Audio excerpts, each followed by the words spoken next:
വയനാട് വാഗേരി മുടക്കൊല്ലിയിൽ ജനവാസ മേഖലയിൽ കാട്ടാന ഇറങ്ങി. കാട്ടാന വീടിന് മുന്നിലൂടെ നടന്നു പോകുന്ന ദൃശ്യം പുറത്തു വന്നിരിക്കുകയാണ്.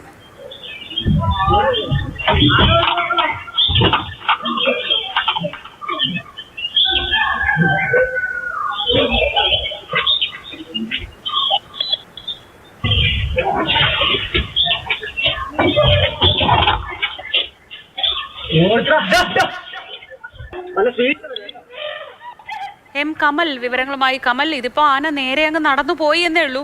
അത്ര അടുത്ത്, വീടിന്റെ തൊട്ടടുത്തു കൂടി നടന്നു പോകുന്ന ദൃശ്യമാണ്. അപകടമൊന്നും ഉണ്ടായില്ല എന്നത് മഹാഭാഗ്യം.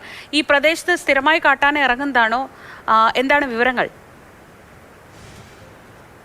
ഈ മേഖലകളൊക്കെ വനത്തോട് ചേർന്നൊക്കെ കിടക്കുന്ന പ്രദേശങ്ങളാണ്. ആനയും കടുവയും ഒക്കെ പുറത്തിറങ്ങുന്ന സംഭവങ്ങൾ സാധാരണമാണ്. പക്ഷെ കാട്ടാനകൾ സാധാരണയായി രാത്രിയും പുലർച്ചെയും ഒക്കെയാണ് ഇത്തരത്തിൽ ജനവാസ മേഖലയിൽ ഇറങ്ങുക. ഇത് പകലാണ്. ഒരു ചക്കയൊക്കെ പറിച്ച് ഇന്നത്തേക്ക് ഇത് മതി എന്ന രീതിയിലാണ് ആന നടന്നു പോകുന്നത്.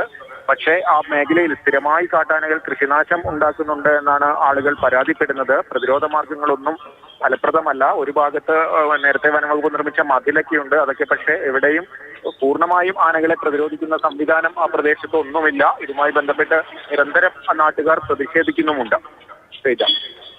കമലാണ് വിവരങ്ങൾ നൽകിയത്. കമൽ പറഞ്ഞതുപോലെ കയ്യിലൊരു ചക്കയൊക്കെയായി ഇന്നത്തേക്കുള്ളതായി ആരും ശല്യം ചെയ്തില്ലെങ്കിൽ നേരെ അങ്ങ് പോയിക്കോളാമെന്ന മട്ടിലാണ് കാട്ടാന പോകുന്നത്. പക്ഷേ എപ്പോഴാണ് ആ വിധം മാറുന്നതെന്ന് നമുക്ക് പറയാൻ കഴിയില്ല. അപ്പോഴാണ് നമുക്കതൊരു വളരെ വിഷമിപ്പിക്കുന്ന വാർത്തയായി പറയേണ്ടി വരുന്നത് അപ്പോഴാണ് എന്നതാണ്.